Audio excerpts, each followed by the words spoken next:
शक्ति तुम बूटी ढूंढ लाए।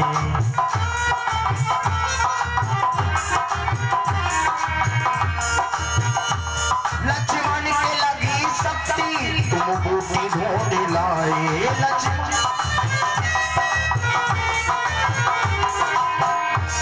हमको भी देना मुक्ति, हमको भी देना मुक्ति, श्री राम नाम रसिया।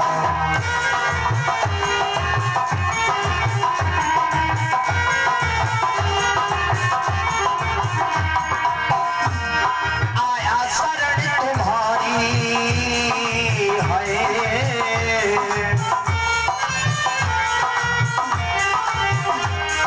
आया शरण तुम्हारी, श्री राम नाम रसिया। हमको भी देना भक्ति, श्री राम नाम रसिया। हमको भी देना भक्ति।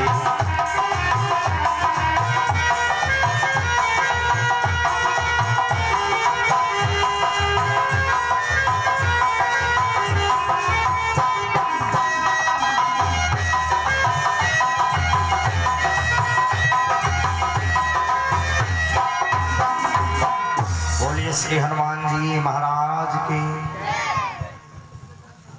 कल महाभारत की कथा आप लोगों ने श्रवण की।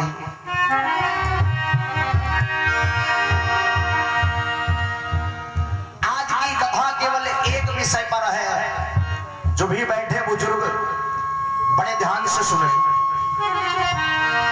कि जीवन में किया हुआ पाप हमें भोगना पड़ता है। कर्म दोनों है, चाहे अच्छे हो या बुरे, और जो भी हमने किया वो हमें भरना पड़ेगा, क्योंकि ये मृत्युलोक है।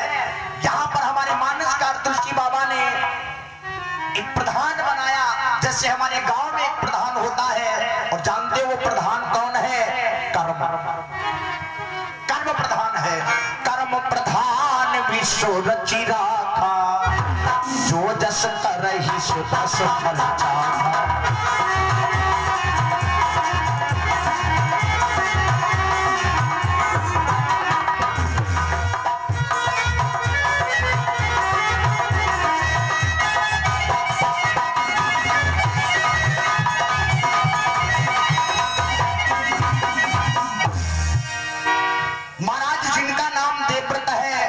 इन देवव्रत महाराज के द्वारा एक पाप बना।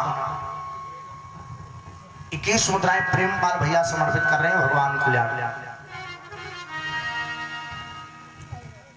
इनके द्वारा भी एक पाप बन गया, और जो पाप इनके लिए बहुत बड़ा घातक हो गया। विवाह करवा दिया। विवाह महाभारत के प्रेमियों, संसार में लाखों ऐसे पिता है जो अपने पुत्र का विवाह करवाते हैं, लेकिन कोई ऐसा पुत्र देखा जो अपने पिता का विवाह करवाए? कोई नहीं होगा। और ना मान बाप अजमाई के देखे अपनी लड़का पर काहे बियाह होकर वो मंचल दे बहु को हम फिर नेवादा गढ़ था पिटवाई ले, तुम्हारा इंतजाम करी। देवव्रत जी ने अपने पिता का विवाह करवाया, तो पिताजी इतना प्रसन्न हुए, कहने लगे बेटा मैंने अपने जीवन में तुम्हारे जैसा पुत्र नहीं देखा, जो अपने पिताजी को प्रसन्न करने के लिए जीवन भर की प्रसन्नता त्याग सकता है, अपनी खुशियों का गला घोट सकता है, उससे महान प्रतिभाशाली पुत्र कौन होगा? और देवव्रत ने यही किया, तो पिताजी प्रसन्न हुए। महाराज शांतनु प्रसन्न हुए, आशीर्वाद दिया, कहा बेटा सुनो, आशीर्वाद तुमको बेटा कोई वीर विजय नहीं पाएगा, तेरे इन बाणों के आगे खुद नारायण शीश झुकाएगा।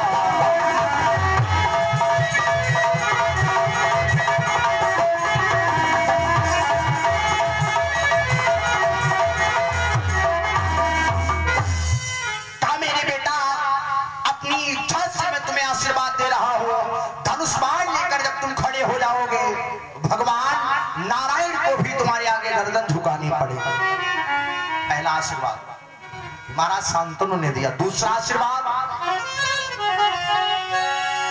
आशीर्वाद तुमको बेटा कोई शक्ति काम नहीं आएगी, और जब तलक नहीं तुम चाहोगे नई मौत तुम्हारी आएगी।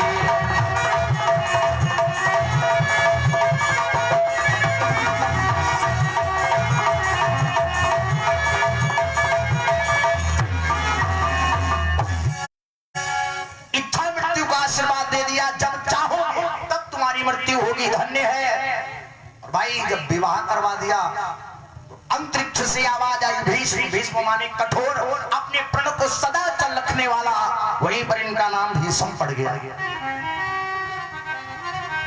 महाभारत के प्रेमियों ध्यान से सुनिएगा, एक छोटा सा अपराध भीष्म के लिए बहुत दुखद हो गया। समय अपनी गति से चल रहा है। महाराज शांतनु का स्वर्गवास हो गया।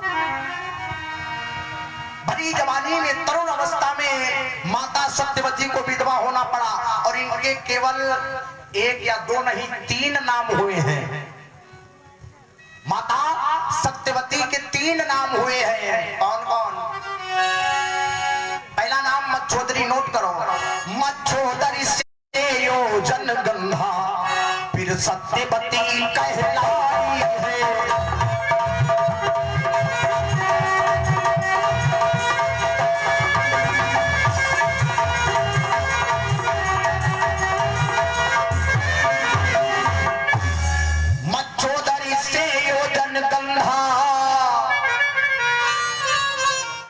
सत्यवती कहलाई है।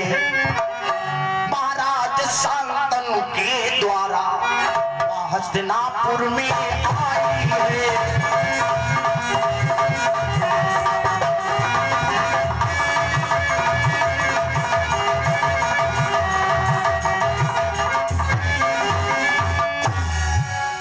पहला नाम हुआ मच्छोदरी, दूसरा नाम योजन गंधा, और तीसरा नाम हुआ है सत्यवती। बोलिए वृंदावन बिहारी लाल। तरुण अवस्था में सत्यवती माता विधवा हो गई। भीष्म बहुत रोए, भीष्म से ये दुख देखा नहीं। क्यों?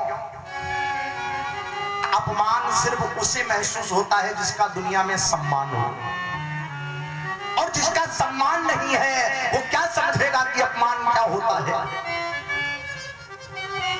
अपमान सिर्फ वो जानता है जिसने अपना नाम, अपना सम्मान दुनिया में बनाया है।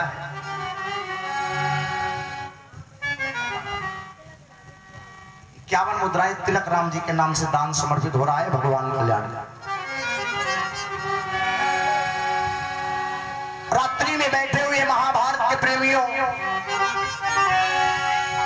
भीष्म जाते हैं 4 बजे प्रातः काल ब्रह्म मुहूर्त की वेला में अपनी माँ को उपदेश करने के लिए। माँ, ये संसार तो एक विषाद का आलय है। मैंने आपको कल भी निवेदन किया था, हम सुख की तलाश में हजारों लोगों को दुखी कर देते, हमें सुख मिल जाए लेकिन सुख नहीं मिलता।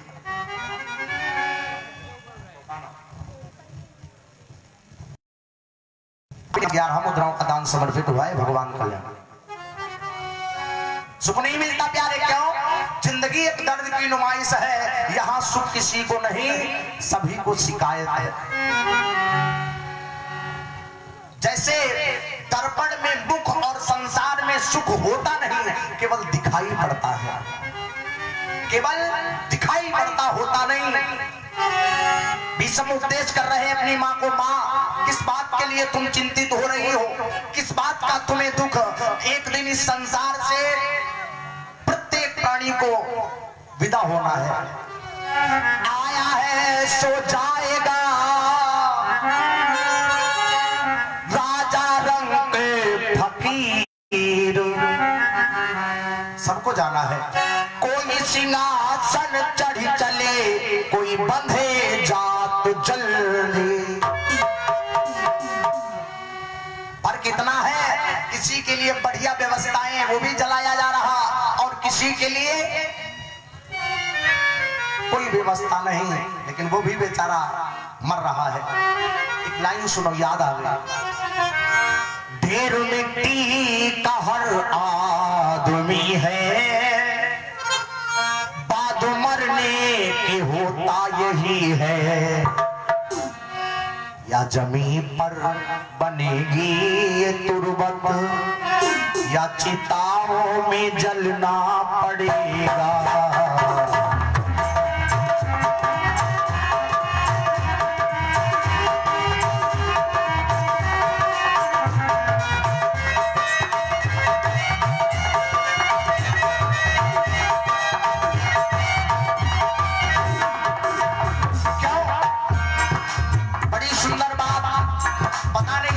सम्मान के लिए दुनिया में क्या क्या कर डाला, बहुत कुछ करना पड़ता है।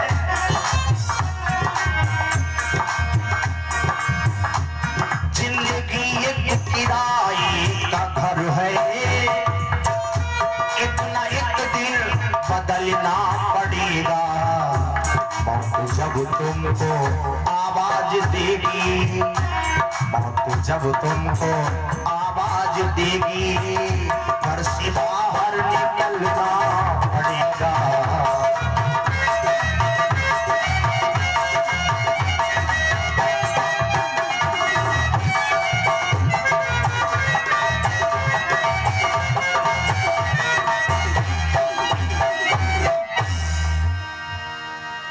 बस यही उपदेश ज्ञान भीष्म बैठे कक्ष में अपनी मां को दे रहे हैं। दो पुत्र पैदा हुए थे, चित्रांगद विचित्रवीर। दोनों पुत्र बड़े हो गए। तो मां ने कहा, भीष्म क्या सच में तुम ये चाहते हो हमारा दुख दूर हो जाए? क्या ये तुम चाहते हो हमारा दुख दूर हो जाए? भीष्म ने कहा, मां तेरे चरणों की सेवा करने के लिए हमें कितना भी प्रयास करना पड़े, अपने जीते जी अपनी मां को हम दुखी देखना नहीं चाहते।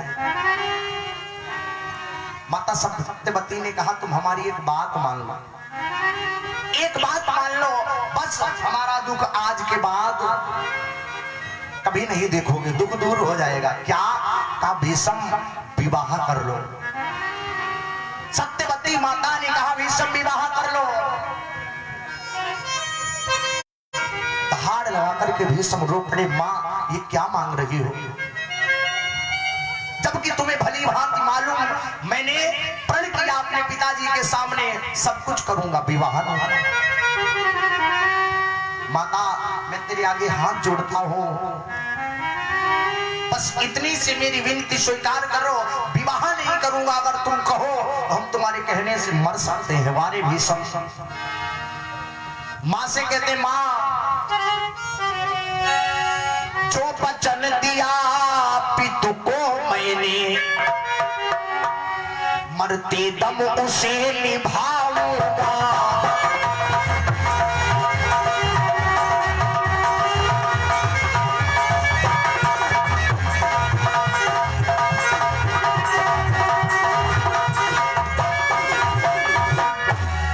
जो वचन दिया पितु को मैंने,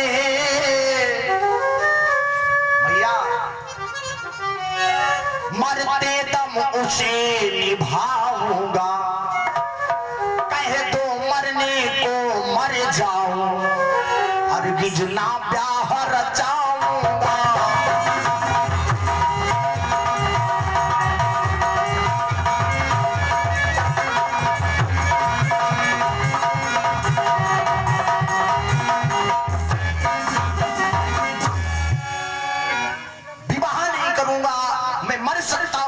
मुझे विवाह नहीं करना। क्या कहेंगे दुनिया वाले? अपने पिता को वचन देकर भी भीष्म विमुख हो गए, पिता के मरते ही विवाह कर लिया। दुनिया में मेरा उपहास होगा, लोग हंसेंगे मेरा नाम लेकर।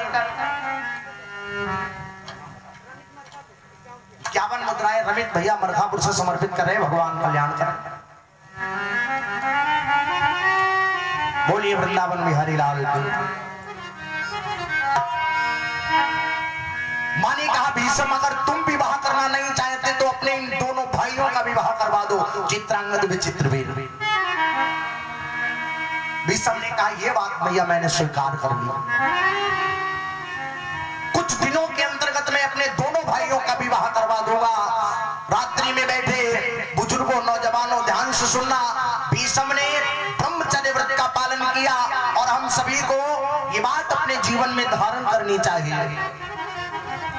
पहले 20-25 वर्ष तक रहते थे ब्रह्मचारी, फिर गृहस्थ आश्रम के कारण घर में लाते नारी।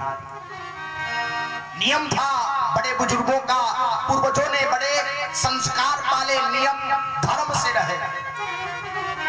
लेकिन हम सबकी प्रथाएं बिगड़ गई। भीष्म अपने मंत्रियों से कहने लगे पता लगाओ सबसे अधिक सुंदर कन्याएं किसकी है। एक नौकर ने बताया भीष्म महाराज काशी नरेश की 3 कन्याएं हैं, अंबा, अंबालिका और अंबिका। आज ही उन तीनों कन्याओं का विवाह हो रहा है, स्वयंवर हो रहा है। भीष्म ने कहा फिर मेरा रथ तैयार करो, अभी चलेंगे। मंत्री ने कहा विवाह में आवश्यकता है तुम्हारे भाइयों, जब कन्या देखकर तुम्हारे भाई को पसंद करेगी तो विवाह होगा। स्वयंवर का मतलब यही होता है। भीष्म ने कहा हमारे भाई छोटे हैं, हम उन्हें अपने साथ नहीं ले जाएंगे, अकेले हमें जाना है। अब सुनिए, रथ में बैठ गए भीष्म, जा रहे काशी नरेश के यहाँ अपने भाइयों का विवाह करवाने के लिए। वहां पर बड़े बड़े वीर क्षत्रिय राजा महाराजा उपस्थित हैं, हाथ में तलवार ली। और स्वयंवर का कोई एक राग धोरवा ब्याह करवे हमारे तब हुआ नए मालूम पड़े, जिनके मुंह रहे बयू मुंह घुटाए पाउडर लगाए बैठे ब्याह करवे के चक्कर।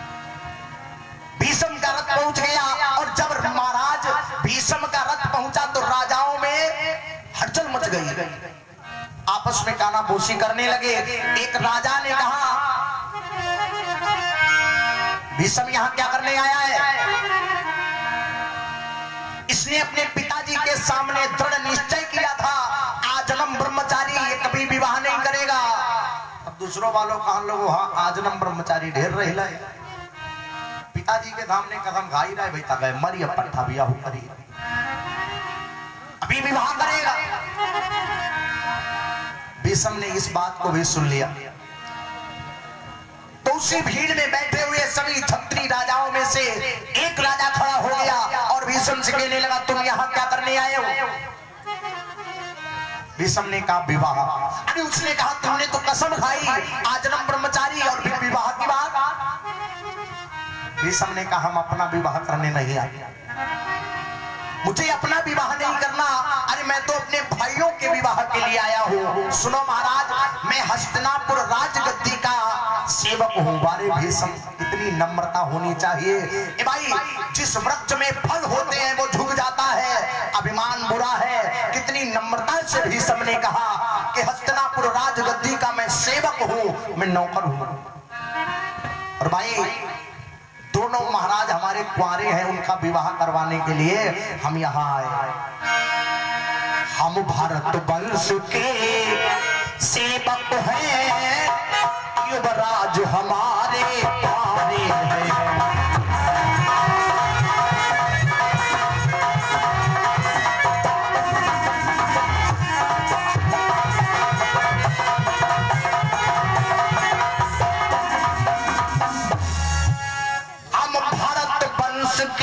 सेवक हैं, युवराज हमारे कुंवारी हैं, उनके ही तो कन्या लेने को हम द्वार तुम्हारे पधारे हैं।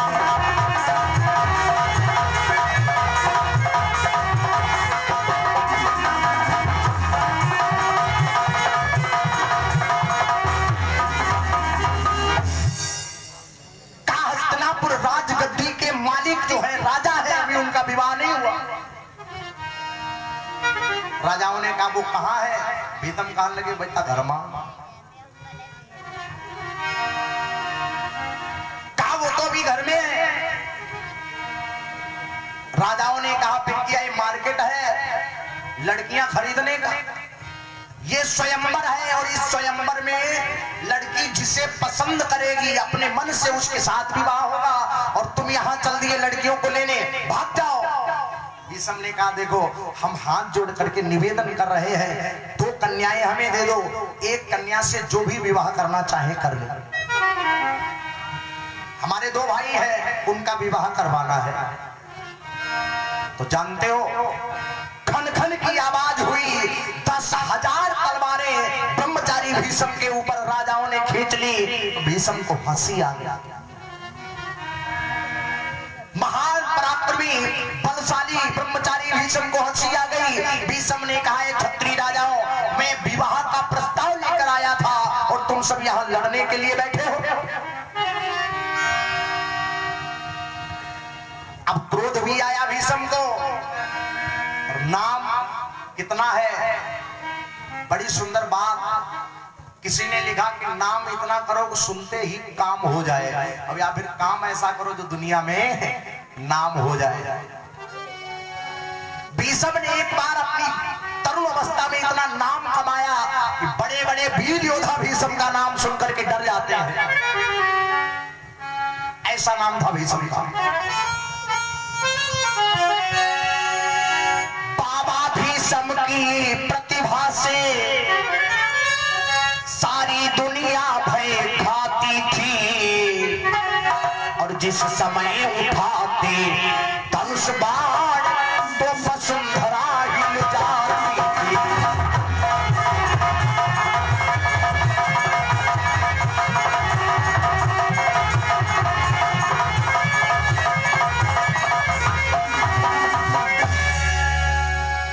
धनुष बाण लेकर के खड़े हो जाए भीष्म तो पृथ्वी भी कांपने लगती है। धन्य भीष्म का बल।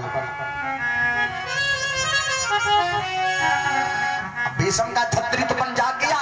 जितने भी वहां पर राजा उपस्थित हैं सबसे कहा सुनो ए राजाओं, अब तक याचना मैं करता था,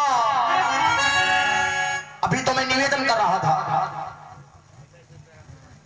21 मुद्राएं राम प्रकाश गुप्ता भैया जी समर्पित कर रहे हैं भगवान कल्याण। ब्रह्मचारी भीष्म ने कहा भी तो मैं निवेदन कर रहा था, परंतु अब तक याचना मैं करता था, अब क्षत्रियपन दिखलाऊंगा। मांगी थी 2 कन्याएं, अब मैं तीनों को ले जाऊंगा।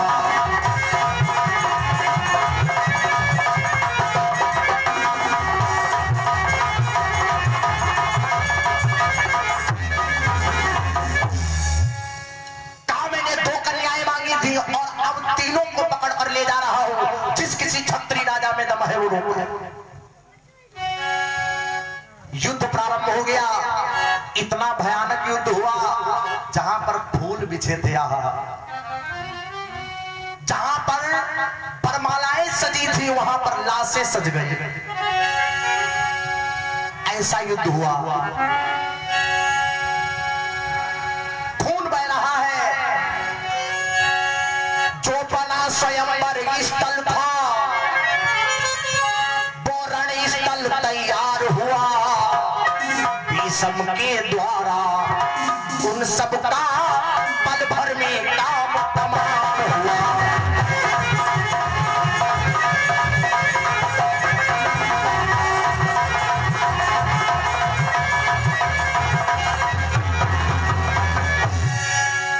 ब्रह्मचारी भीष्म ने तमाम लाशें काट कर जमीन पर गिरा दी। बोलिए भक्तवत्सल भगवान की। बहुत से क्षत्रिय राजा मारे गए। काशी नरेश जिसकी कन्याओं का स्वयंवर था वो अपने सिंहासन पर बैठा। अब गया सिंहासन पर बैठे कपी रहो, मालूम का है हमारो मुंह काटो जाएगी। भीष्म ने कहा है काशी नरेश तेरी तीनों कन्याओं को पकड़ करके हम लिए जा रहे हैं, अगर बल है तो रोको। तीनों कन्याएं लेकर जब भीष्म चलने लगे, एक अम्बा नाम की लड़की है जो पहले ही किसी साल्व नाम के राजा से प्रेम करती थी। अम्मा ने कहा साल्व तुम भी बैठ जाना इन सभी राजाओं के बीच। हम लोगों का प्रेम प्रसंग तो पहले से चल रहा है, बस हमारे पास मतलब पति पत्नी तो हम हैं, लेकिन अभी हमारे पास में सर्टिफिकेट नहीं है घूमने का, हम पति पत्नी रजिस्टर्ड हो जाए, वरमाला गले में डाल दूंगी। अब सालब ने देखा अम्बा भी जा रही, सालब ने देखा अम्बा को भी भीषम लिए जा रहे हैं, पीछे से भागा और बड़ी जोर चिल्लाया, भीषम ठहरो। भीषम ने सारथी से कहा भाई रथ रोक गया।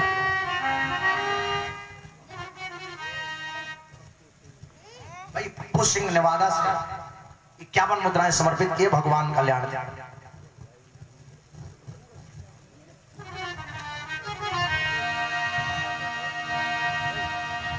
सालब ने कहा भीषम तुम्हें 2 कन्याएं चाहिए, 2 ले जाओ। अम्बा नाम की जो कन्या है उसे छोड़ दो, मैं उससे विवाह करूंगा, मैं उसे बहुत प्रेम करता हूं। भीषम ने कहा अगर नहीं जोड़ा तो उसने कहा फिर तुम्हें युद्ध करना पड़ेगा, लड़ना होगा। भीषम कहने लगे उसे हम छोड़ देते, पहले लड़ो, अगर जीत लियो तो हम छोड़ ही देंगे। भीषम के आगे कहां चल पाती सालब, बड़े बलवान हैं।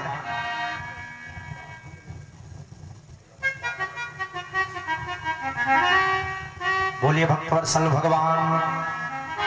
अरे ब्रह्मचर्य को धारण कर ले ओ बंदी नादा, ब्रह्मचर्य में शक्ति बड़ी है महान।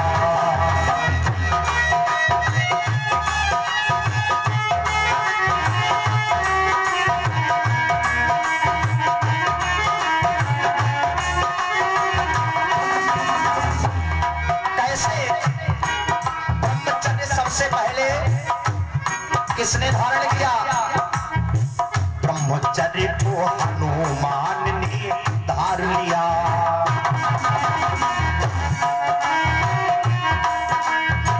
संयोजन सिंधु पल में पार किया।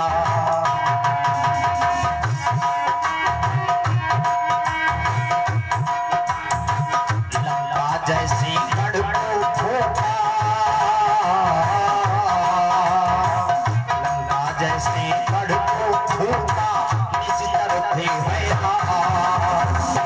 ब्रह्मचर्य में शक्ति बड़ी है महान।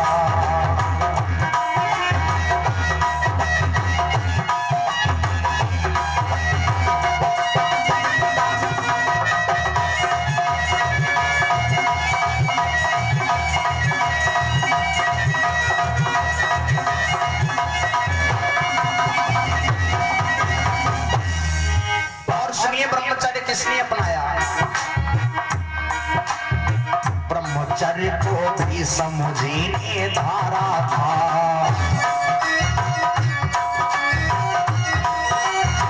10,000 का फल प्रतिदिन संभारा था।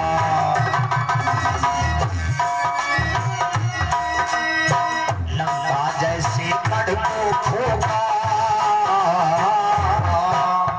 लंका जैसे गढ़ को ठोका। ब्रह्मचर्य अपनाया, हनुमान जी ने ब्रह्मचर्य धारण किया। लंका जैसे गढ़ को ठोका, निश्चर थी धैर्य। ब्रह्मचर्य में शक्ति बड़ी है महान।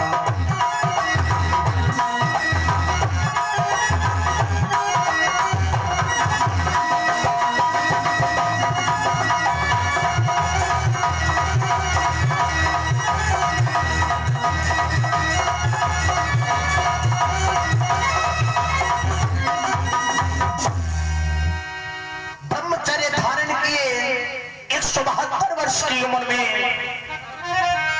भीष्म ने समस्त क्षत्रिय राजाओं को पराजित किया, सालब भी पराजित हो गया।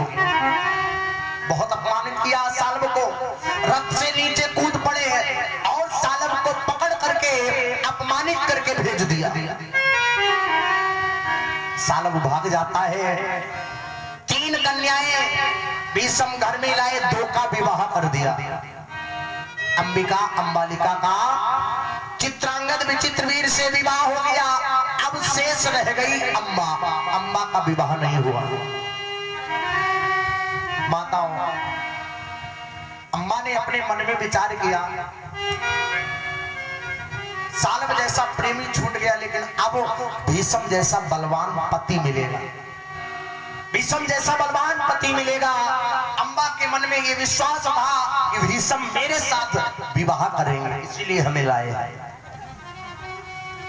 किसी का जीवन तुम्हारी वजह से अगर बर्बाद हुआ तो वो पाप तुम्हें जरूर लगेगा, और याद रखना एक दिन भोगना पड़ेगा, क्योंकि ये कर्म क्षेत्र है। जिसने जैसा किया उसे वैसा भरना पड़ा।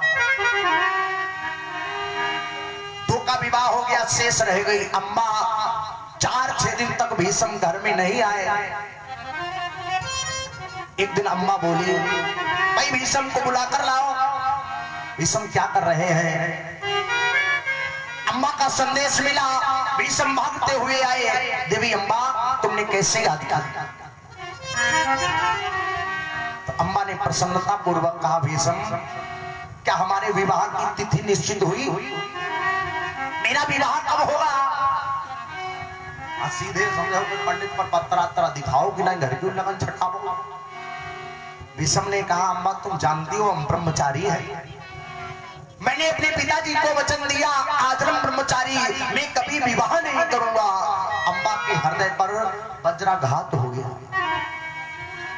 अम्मा ने कहा, भीष्म किसी के साथ मजाक नहीं करना चाहिए। भीष्म ने कहा, यह मजाक नहीं, यथार्थ है। सारी दुनिया के लोग जानते भीष्म ब्रह्मचारी है, कभी विवाह नहीं करेगा। अम्मा ने कहा, फिर तुम हमें लाए क्यों? भीष्म ने कहा, वो तो एक जिद के कारण हम तुम्हें भी ले आए।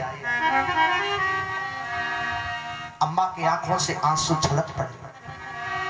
कहा, भीष्म तुम जानते हो लड़की का जीवन कितना दुखद होता है, कितना दर्द होता है उसके जीवन में। जब तक विवाह नहीं हुआ अपने माता पिता के यहाँ, थोड़ा तरुण अवस्था में तमाम प्रकार के ताने दुनिया के लोग देने लगते हैं। फिर उसके बाद विवाह हो जाए तो पति का घर उसके लिए सर्व सुख है। भीष्म तुमने तो हमारी दोनों जगहें छुड़वा दी। अब मैं पिता के घर वापस नहीं जा सकती हूँ। वहां से तुम उठाकर लाए, और सबसे अधिक प्रेमी सालव, जिसके साथ मेरा विवाह होने जा रहा था, तुमने सालव का भी अपमान कर दिया। अब मैं कहां जाऊंगी? भीष्म ने हाथ जोड़े, कहा, अम्बा मैंने जो गलत किया उसके लिए क्षमा मांगता हूं। अभी रथ में बैठो, सालव के पास चली जाओ। अम्बा रो रही है, अम्बा रो रही है। भीष्म तुम्हें ऐसा नहीं करना था, तुमने मेरा जीवन बर्बाद कर दिया। पता नहीं सालव मुझे अपनाएगा या ठुकराएगा, ये नहीं मालूम। फिर भी विश्वास है, क्यों? प्रेम के वश में भगवान भी होते हैं। और अम्मा ने वास्तविक प्रेम किया था सालव से, इसलिए उसके मन में ये भावना है शायद हमें अपना ले सालव। रथ में बैठकर सालव के पास जा रही है, सालव के पास जा रही है। महाराज सालव की नगरी में छोड़कर सारथी वापस चलाया। पहरेदार खड़े हैं। अम्मा ने कहा, जाओ अपने महाराज सालव को बता दो तुम्हारी पटरानी अम्बा मिलने आई है। अम्बा को किसी बात का डर नहीं था, किसी बात का भय नहीं था। वो जानती है कि सालव मुझे प्रेम करता है और सालव मुझे अपनाएगा। तभी तो उसने निसंकोच निर्भय होकर कहा, सालव को बता दो तुम्हारी पटरानी अम्बा आई है। सालव का इतना अपमान किया था भीष्म ने कि 4-6 दिन सालव घर से बाहर नहीं निकला। अभी तक घर में ही पड़ा है। पहुंच गया, नौकर बोला, महाराज एक लड़की आई है दरवाजे पर, अपना नाम अम्बा बता रही है। अम्बा तो जानते हो, अम्मा का नाम जब सुना तो इतनी पुरानी चोट फिर उखड़ गई, सारे दर्द जाग गए। यहाँ नाम ताने में पढ़ते ही जोड़ी सी चढ़ती जाती है, जाती है।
कि मैं किसी अम्मा को नहीं जानता हूं।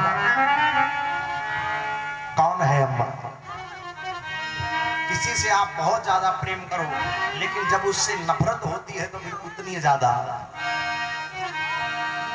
सालब ने कहा भगा दो उसे, मैं किसी अम्मा को नहीं जानता हूं।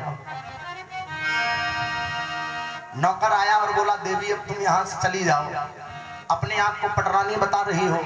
महाराज कहते वो तुम्हें जानते भी नहीं। अम्मा ने कहा तुम झूठ बोल रहे हो।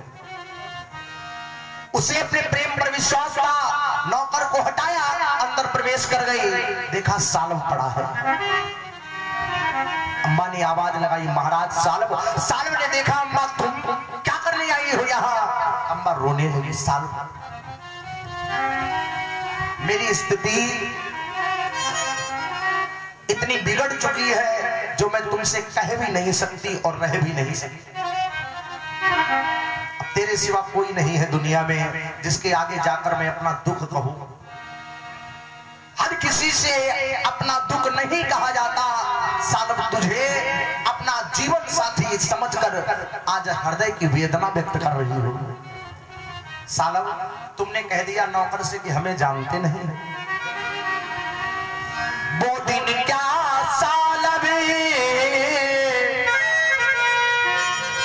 भूल गए जब हम तुम दोनों मिलते थे, घंटों बैठे बातें करते, दिल नहीं हमारे भरते थे।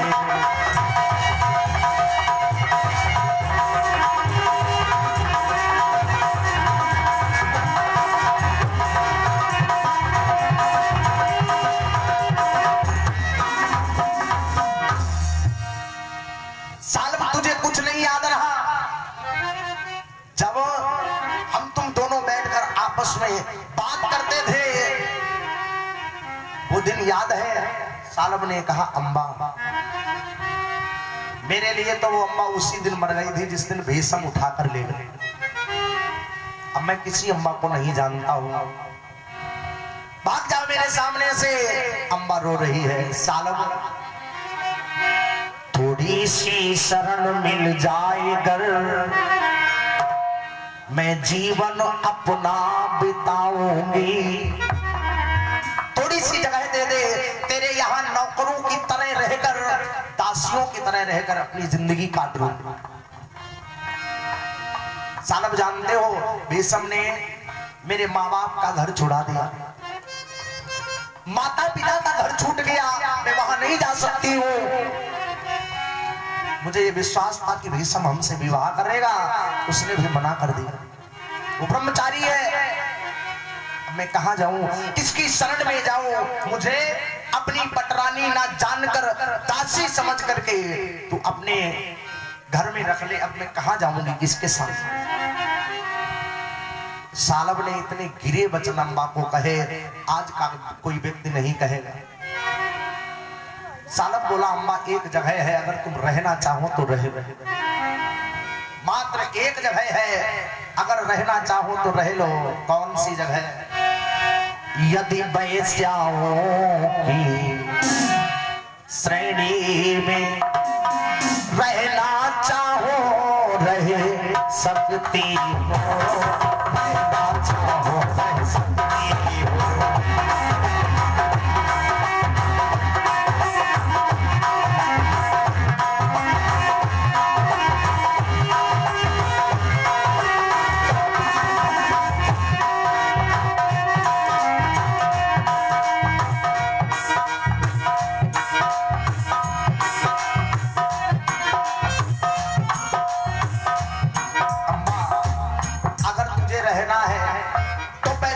श्रेणी में रह ले, भोजन कपड़ा अन्न सब कुछ मिलेगा।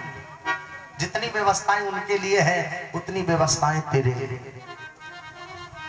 बेटा जी वो तो पटरानी बनने के ख्वाब देख रही थी, सालब अपनी पटरानी बना करके रखेगा, और सालब ने इतना गिरा दिया। यदि वैश्याओं की श्रेणी में रहना चाहो रह सकती हो, उनकी ही तरह खजाने से भोजन कपड़ा ले सकती हो।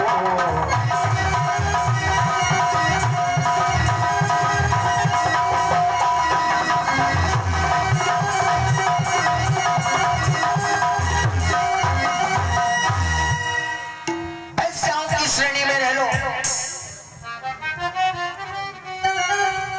रोने लगी अम्बा, धार लगा करके रो पड़ी सालब, अब अपना मुंह बंद कर ले। और भाग खड़ी हुई वहां से, कहने लगी सालब नजरों से तूने अपनी, नजरों से तूने अपनी मुझको गिरा दिया।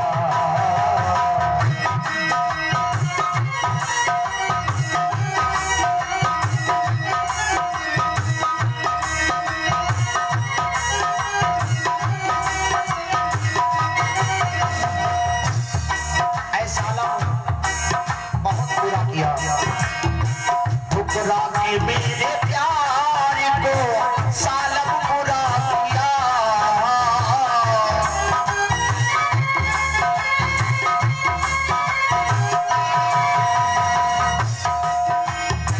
ठुकरा के मेरे प्यार को सालब बुरा किया।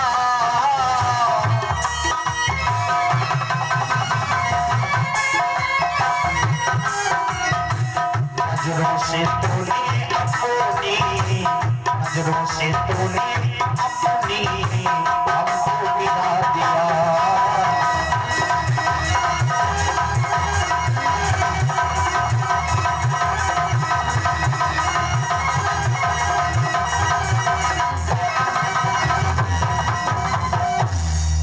अम्मा भाग खड़ी हुई और कहने लगी सालब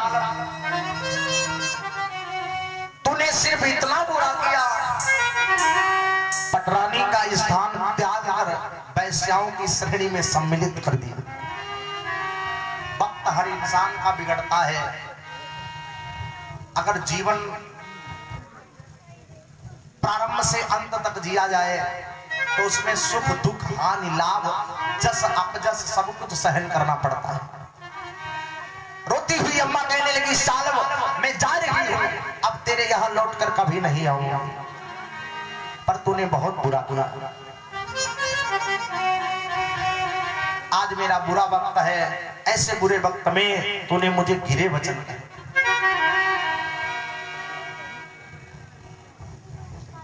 पिंकू सिंह 51 मुद्राएं समर्पित कर रहे हैं भगवान कल्याण का। और कहने लगी अब यहां पर किसी के सामने अपना दुख कहना भी बुरा है। क्यों? किसको कहे कि मेरा मन दुखी है। जब बाहर आई अम्बा तब उसे दिखाई पड़ा दोष सालब का नहीं, दोष भीषम का है। चोट खाई हुई नागिन, धोखा खाई हुई स्त्री कभी बदला लेना भूलती नहीं। चल पड़ी वहां से। और जानते हो क्या उसने मन में निश्चय लिया? चल पड़ी चुटैली नागिन सी, अपना शिकार पहचान लिया। समुद्राएं पुनीत सिंह भैया समर्पित कर रहे हैं परमात्मा कल्याण। चल पड़ी चुटैली नागिन सी,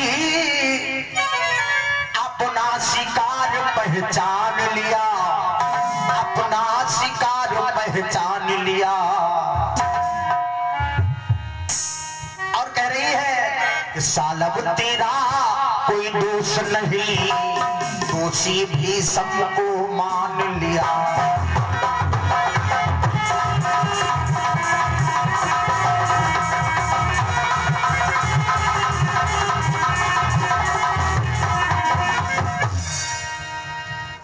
भीषम का है जिसने मेरा जीवन तबाह कर दिया, आज कोई नहीं अपना रहा।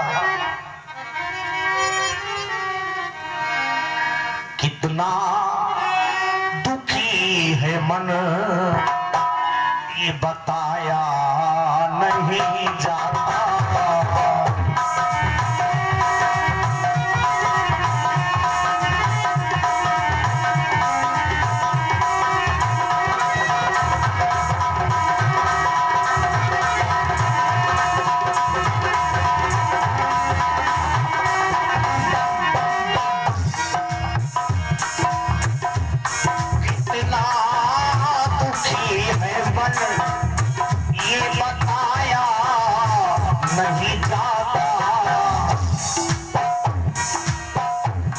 दिल में भरा है दर्द, दिल में भरा है दर्द, दिखाया नहीं जाता।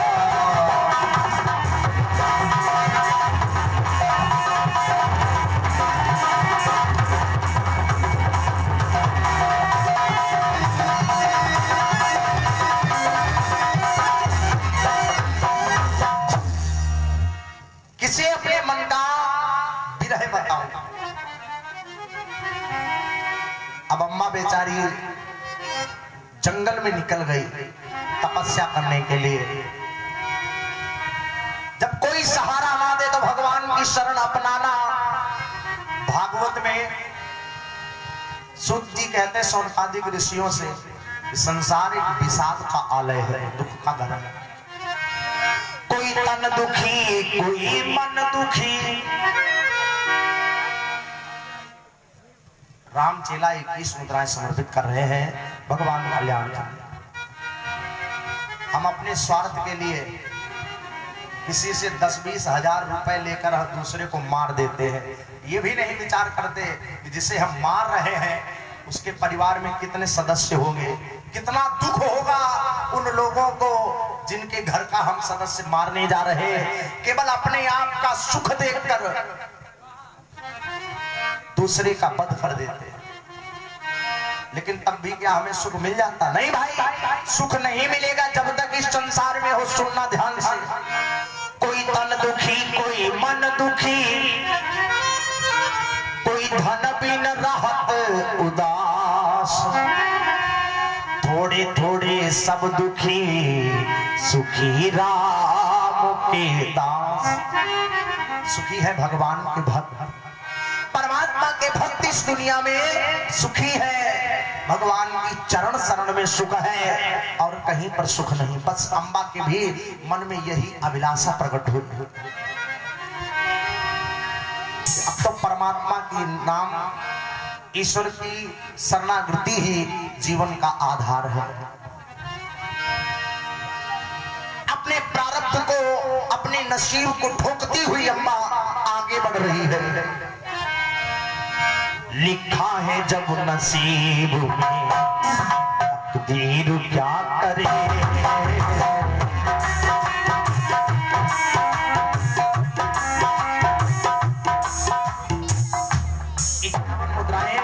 धर्म भैया जी समर्पित कर रहे हैं भगवान कल्याण का। जैसा प्रारब्ध में लिखा वैसा मिलेगा आपको। अम्मा ने कहा शायद हमारे नसीब में ही ये लिखा था। लिखा है जो नसीब में तकदीर क्या करे,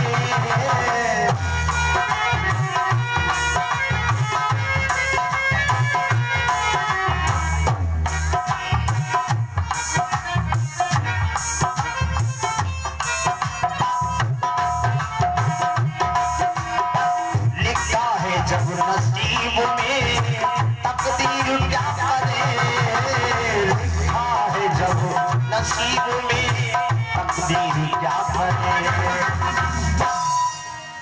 ब्रह्मा ने जैसा लिख दिया तो नसीब क्या करे।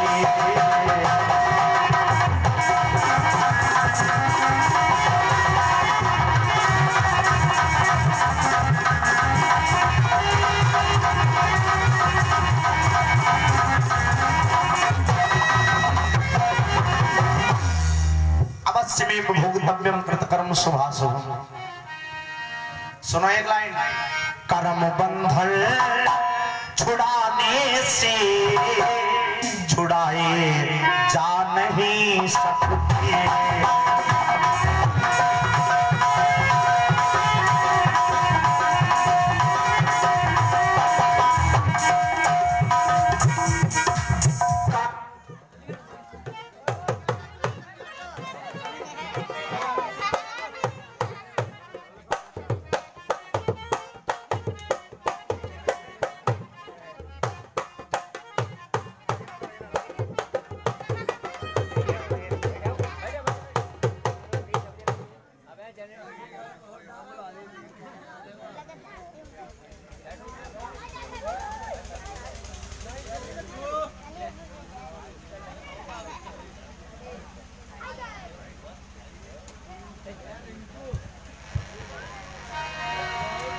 हेलो बोलिए भक्तवत्सल भगवान की।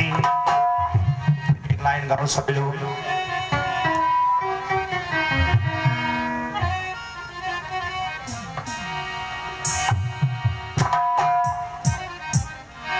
मुझको यकीन है आएगा मेरा यार सावरा।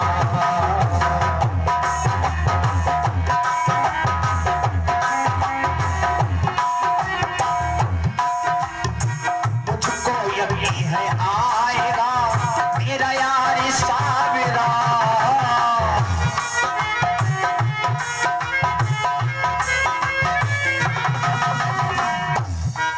ताली बजाते हुए सब लोग ताली बजाते, क्या बात है। मुझको यकीन है आएगा मेरा यार सावरा।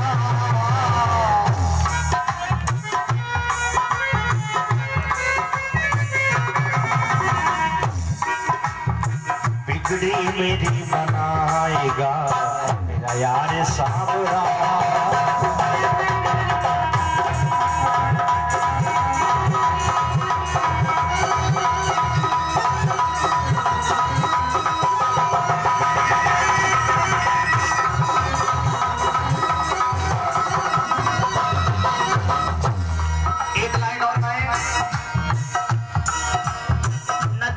हमारी आपकी चौखट पे है अड़ी।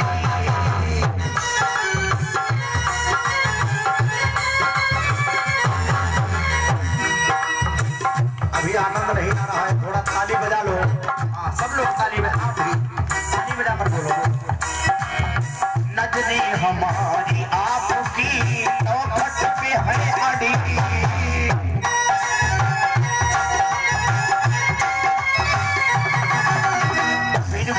हमारे रास्ता बेचारी खड़ी खड़ी।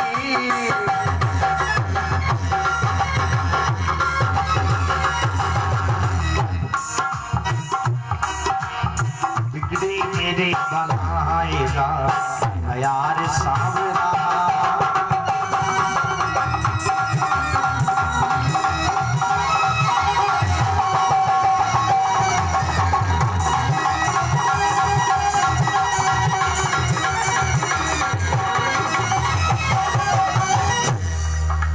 वृंदावन बिहारी लाल। बस थोड़ी बात सुनो अम्मा। राम प्रवेश 11 मुद्राएं समर्पित कर रहे भगवान कल्याण का। कल का तुम्हें आते हाँ आदि आदि हम भूल कहूँ ना।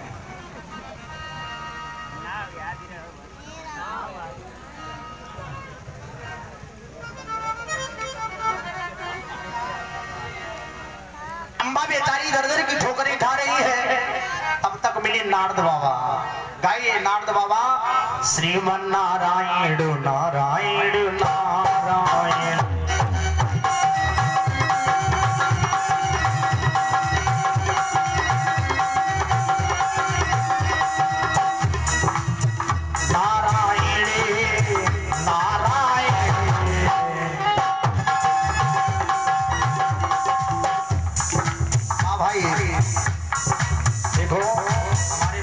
भैया और हमारे बचपन के मित्र।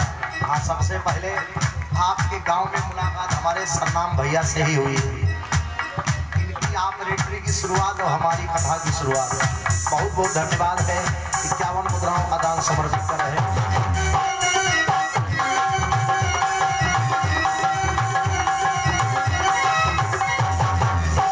देव ऋषि नारद मिल गए।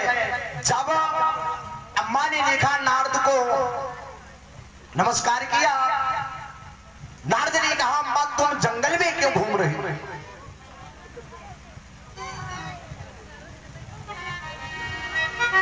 कहा तुम इधर उधर क्यों भटक रही हो? अम्मा रोने लगी। रामायण में आया पर दुख द्रवई सो संत पुनीता। अपने दुख में तो सब दुखी होते हैं, दूसरे के दुख में जो दुखी हो जाए वो संत है। नारद भी दुखी हो गए। नारद ने कहा अम्मा फिर इधर उधर भटकने में कुछ नहीं मिलेगा, जाओ आगे पर परशुराम जी का आश्रम है और परशुराम के शिष्य हैं भीष्म। तुम परशुराम से अपना दुख कहो। मैं तुम्हें वचन देता हूं, संत का वचन है, भीष्म तुम्हारे साथ विवाह करेंगे अगर परशुराम चाहे। नथुलाल गुप्ता 11 मुद्राएं समर्पित कर रहे हैं भगवान कल्याण। अम्बा पहुंच गई परशुराम की शरण में। अम्मा ने अपना मस्तक रख दिया, चरणों में प्रणाम किया।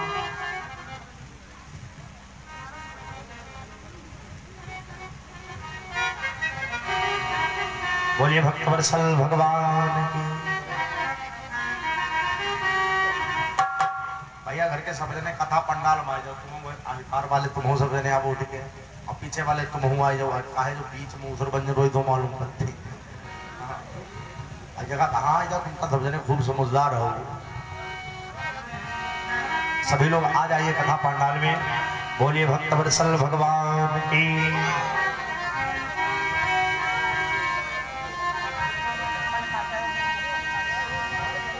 परशुराम के सामने जाकर अम्बा ने अपना दुख कहा।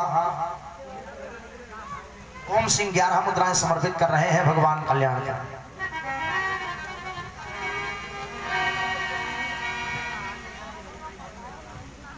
परशुराम ने अम्बा को सांत्वना बधाई। अम्बा से कहा, पुत्री चिंता मत करो, मेरे आश्रम में तुम्हारे लिए जगह है। मेरे आश्रम में तब तक रहो जब तक मैं हूं। तुम्हें किसी ने शरण नहीं दी। ऐसे असहाय लोगों के लिए ही तो मैंने आश्रम बनाया है। अम्बा रहने लगी, समस्त कार्य कर रही है।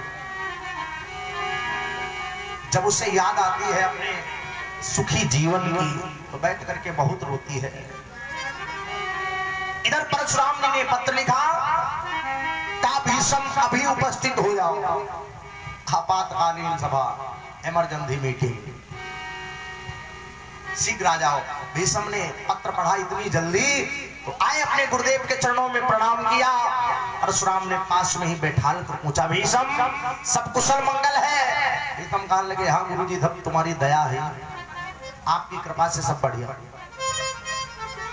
और तुम्हारे राज्य में हस्तिनापुर में क्या चल रहा? भीष्म ने कहा, गुरुदेव पिताजी का स्वर्गवास हो गया, बस इसी बात का दुख है। पिताजी का स्वर्गवास हो गया। हमारे 2 भाई थे, दोनों भाइयों का हमने विवाह कर दिया। कहां से विवाह किया? बोले काशी नरेश की 3 कन्याएं थी, अम्बे, अंबालिका, अम्बा। तीनों को हम पकड़ कर लाए, 2 का विवाह कर दिया। एक शेष रह गई थी अम्बा, जो साल्व से प्रेम करती थी, मैंने उसे साल्व के पास भेज दिया। परशुराम बोले, तुमने फिर से पता किया अम्बा कहाँ है? भीष्म ने कहा, इसमें पता करने की क्या जरूरत? अम्बा साल्व के पास होगी, साल्व भी अम्बा से प्रेम करता था, तो उसमें कोई संदेह की बात नहीं। परशुराम ने कहा, अच्छा। आवाज लगाई, देवी अम्मा बाहर आओ। मुस्कुराती हुई अम्मा बाहर निकली। भीष्म को देखा, अम्मा ने कहा, भीष्म तेरी वजह से मेरी यह हालत हो गई।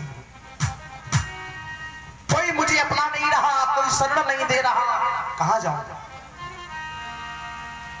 परशुराम क्रोधित होकर कहने लगे, भीष्म बड़ी अज्ञानता की तुमने।